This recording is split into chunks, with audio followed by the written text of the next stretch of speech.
our intention is that we can fulfill the needs of our community. And I think by opening the urgent care, I think we're seeing that that was a great need, and have heard a lot of positive remarks and comments from the use of that. So we're excited to be able to do that. You know, our goal is that we can serve the needs, and people are not going to have to leave town. So of course we're trying really hard to get another physician in here as quickly as we can. So we started that recruitment process immediately, and so say your prayers at night, add that in there. We really have got to pray hard and get a physician in here quickly. I don't want people leaving town. I don't want to hear that people are going out of town to see physicians because we can't provide that need. So it's important for us to keep that business here in Alva. Steve? I've got a question about that. Dr. Barrett saw a large volume of people. If those clients are not able to get in with Dr. Kinsey or Dr. Barrett, right, is it appropriate for them to use the urgent care clinic basically as a primary physician until we get one? They absolutely can do that. And you know, when we were talking about opening the urgent care, obviously our focus was not to take business away from the local physicians, but to serve a need. You know, we have a lot of oil field traffic, a lot of kids at the university, a lot of people traveling through that don't necessarily want to establish, don't need to establish with a primary care provider. I've had people asking me, you know, I can't get in to see one or the other, but I'm encouraging them to go ahead and, you know, go to the urgent care clinic, and it is appropriate. A lot of people, you know, down closer to the city, that's what they use for primary care. And that's the thing, people want to be seen when it's convenient for them, or they want to be seen right now, and that's what's neat about urgent care. You can fulfill that need as well. But I encourage people that are trying to find another doctor. Maybe some people aren't comfortable, have not been used to seeing what we call a mid-level practitioner, a nurse practitioner, or a PA. They don't know if that's, you know, appropriate. I encourage them to go ahead and see those, and then if it's something, those practitioners have Dr. Kinsey and Dr. Culvert in their back pocket. They're just steps away from them. They will get with Dr. Kinsey or Dr. Culvert if they have any question about what's going on. But for the typical, you know, day-to-day things, they can handle those. If it's something more in depth, like I said, they can talk to Dr. Kinsey or Dr. Culver. And if they're established, say with like Lindsay, then when that time arises that it is something more in depth, they're already established with the practice and can go ahead and see, you know, Dr. Kinsey or Dr. Culver. Go ahead, Steve. Just a follow-up question to that. Are the fees that are charged in that clinic, are they comparable to fees that are charged in the doctor's office? They're exactly the same. The fees in our urgent care, it's the same charge master that we use in our clinics, the exact same. And we recognize the same insurance? Yes. Yep. So it should be pretty seamless for people? Yeah, and you know, when we were trying to figure out what to call it, everybody, you know, around the state calls it urgent care, and I was trying to pay attention to what times, what days of the week, you know, what's everybody doing, and you know, there's many of them called urgent care, but I hope that hasn't confused people that to mean that it's, you know, something really urgent, that you have more, you know, more like, that's not what it is. A physician clinic. It is the same as Dr. Berig's clinic, Dr. Self's clinic, Dr. Culvert's clinic, Dr. Kinsey's clinic. It's a physician clinic there for convenience. One of my friends in Weatherford has one, and they called it convenient care, and that's exactly what it is. It's there for your convenience. If you get home, pick your kids up at 5 o'clock, and lo and behold, you know, they're sick enough that you think they need to be seen, that saves you from having to go to the emergency room. We do sutures in urgent care. We're trying to provide a service to keep you from having, because I don't want to go to the emergency room either. Like, if you're not dying, you're not going to the emergency room. It's too expensive. Has this leached off revenue? It has, and I put that down on here. For the month of November, the ER visits were down 108. And that's what we had expected. We expected that to happen, but my feeling on that is it's better for the community.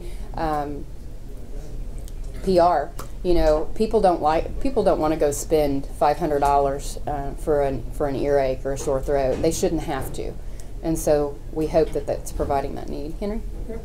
Well, from what I've read, the number of general practitioners has dropped by over 50% in the last 5 or 6 years. What is the prognosis, or let's say the next decade, that the first touch point a patient will have will no longer be a general practitioner, but will be a mid-level before they can see You're a right. specialist, and that the GP won't even exist anymore? I think they will always exist, but I think it's going to have to be at an appropriate time. You're completely correct, and I go to a lot of meetings and read a lot of information, and of course I'm comfortable with it. I think as a community we're going to have to get comfortable with the fact that the utilizations of nurse practitioners and PAs is going to be happening more and more all over the state, all over the country, because and if you pay attention, doctors that are in independent practice are becoming a thing of the past, and it's because of the overhead. It's because the regulations and what it takes to get your money. It's incredibly difficult. The billing process, and I know we've had that conversation in the past, but the billing process of getting a bill out the door, just like each payer wants it, when you're dealing with hundreds and hundreds of different payers, it's a trick. And when you're an independent practice for yourself and you're trying to manage those processes, you're trying to keep up with the electronic health records and the regulations of Medicare and Medicaid, it's daunting. And it's running people like Dr. Berrig to the point of, I can't do it anymore, I got to have help. And it's exhausting for a little practice like that to try to maintain. And when you're dealing with the human resource issues of hiring, and you all are business owners, you know how hard it is to find help and to turn staff over. The cost of that is tremendous. So more and more hospitals are hiring physicians and taking on those practices, and so obviously we have to do that in a cost-effective manner. And all over the country, we're all trying to figure out how to make that bottom line be the right color. And for so long, it's been red, and we have to figure out how to provide that level of care that's appropriate for that patient and at what cost. And mid-level practitioners, you're able to provide that, much easier in that manner. And I think the mid-level, obviously, we think the mid-level practitioners play a key role in that. Do I think that we'll ever be without a primary care provider, a family practitioner? No. An internal medicine physician? No. I think we'll always have those. Is there any resentment of the independent physicians to your urgent care project? Not that I've been told. I don't know. You tell me. No. There's competition to it. Yeah, not that I've heard. Dr. Berig's practice has been pretty full for quite some time, and I'll be honest. We have talked over the last couple of years about hiring a family practice practitioner. You don't want to be in competition with your doctors. In town that are trying to make a living as well. You want to serve the needs of the community. And so we felt like by opening the urgent care that would provide assistance, to take that load off, specifically for those groups. And I keep track. I look at the statistics, and the reports that I'm looking at are listing. They're showing that these people do not have primary care providers. Very seldom am I seeing any of our doctors on there that they've established with, or Dr. Berrig or Dr. Self. For the most part, I'd say 80% of the time, these are people that don't have primary care providers, or they're not listing one. It's been 1 year since we changed the sales tax, the vote. How's that worked out for you? Good. I'm telling you, from, you know, payroll to payroll, it was getting to the point where, and some of your vendors out there, you know how far behind we got, not able to pay our bills, and we want to thank the community for getting behind us and supporting us in that proposal, because we couldn't have done it. We would not have been able to maintain. Before I get to my question, I think they're called dock in a box in Oklahoma City, aren't they? Yeah, I've they heard are. that a lot. They are. And by the way, urgent cares all around the state, they're not using doctors very often. You're going to find the mid-level practitioner. What's your process in recruitment of doctors? How do you all do that? I've got more recruiters working on it than I can even keep straight. Seriously. What's the process of it? Yeah. There's a couple of different ways that recruiters work. Some work on a contingent basis. You don't pay them until they find you someone. And then So you use a headhunter? I mean, is that, I do. Okay. We have multiple recruiters working in that capacity. But then we also have reached out, and we have one firm that we pay monthly for the first few months to get the advertising out there, to make the calls, to send out the postcards. We do have one firm that's working like that. But I'm going to tell you, the tried and true best way for this to happen is all of you and your contacts, family, friends, people in business that you know. The word of mouth is better than anything. It's really, really, really hard to recruit that position out here.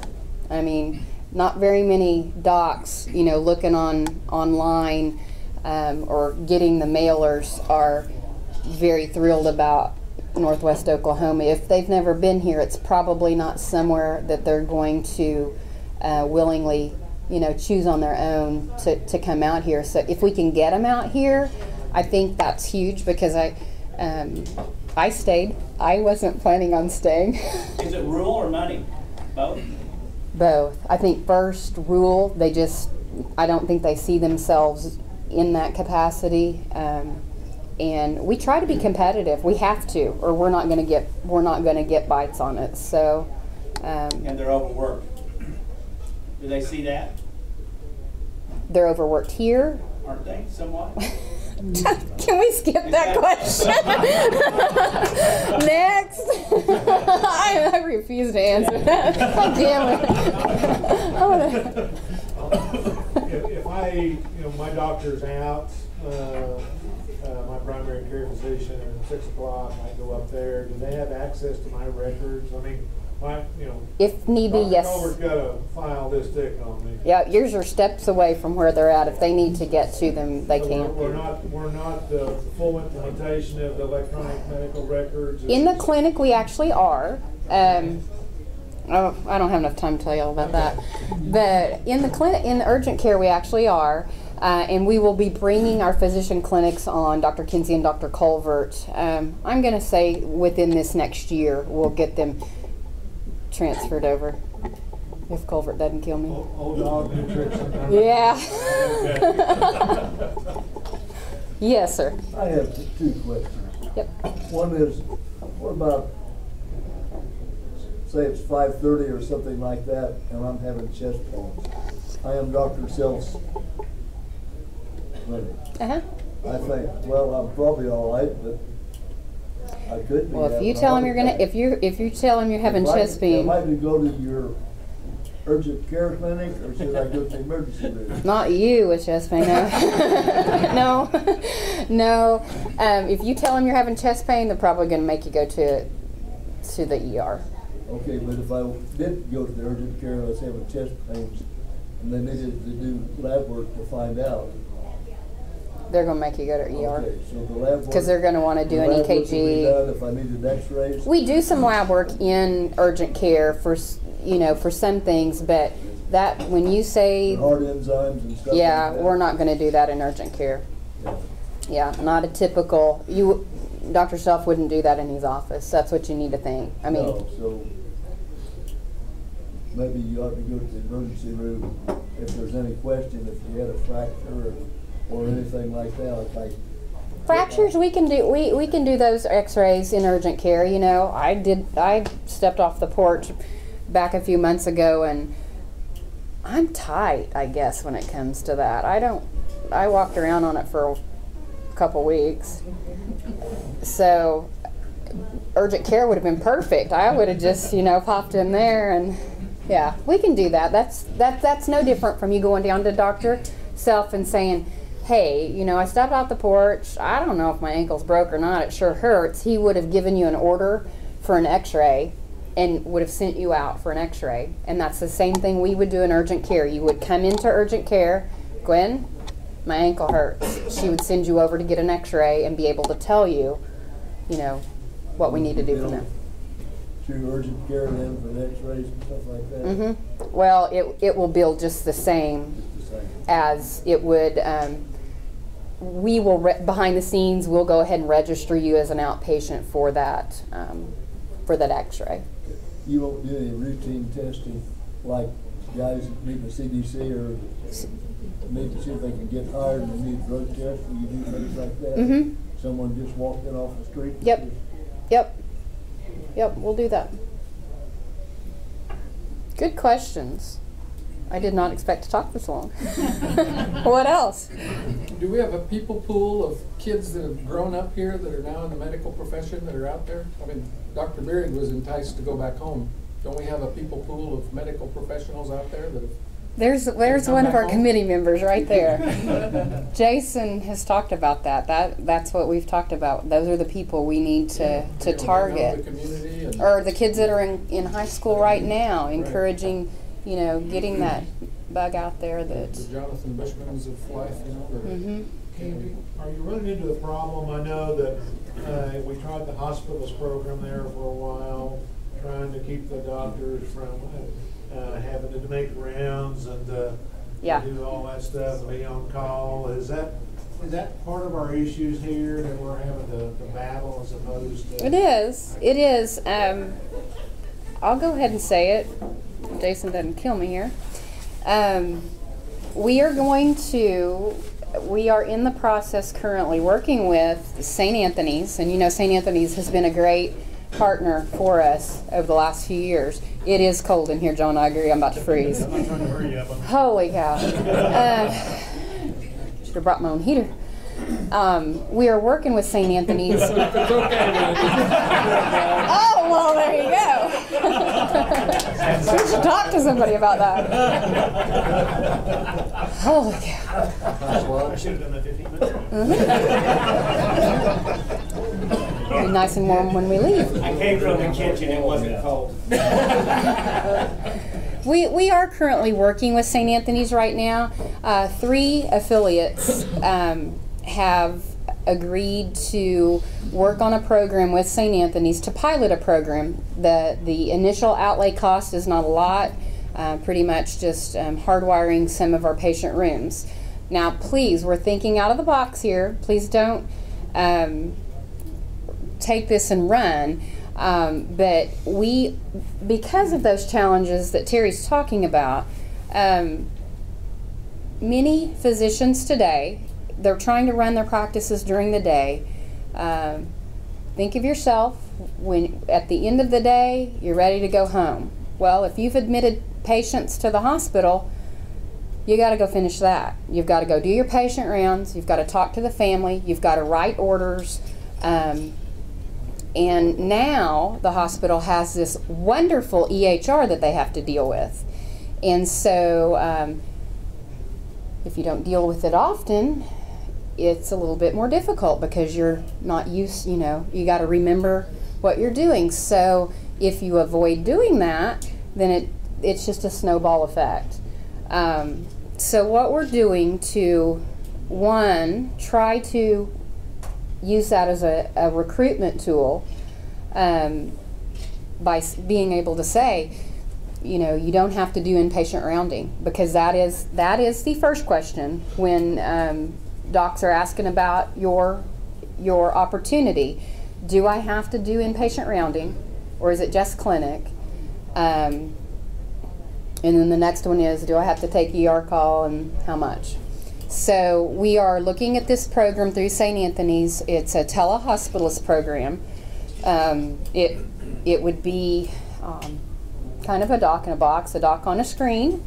It would be the Mark V group, which is Dr. Rader, who's Don Rader's son. Dr. Rader runs the Mark V group out of St. Anthony's. They cover St. Anthony's inpatients.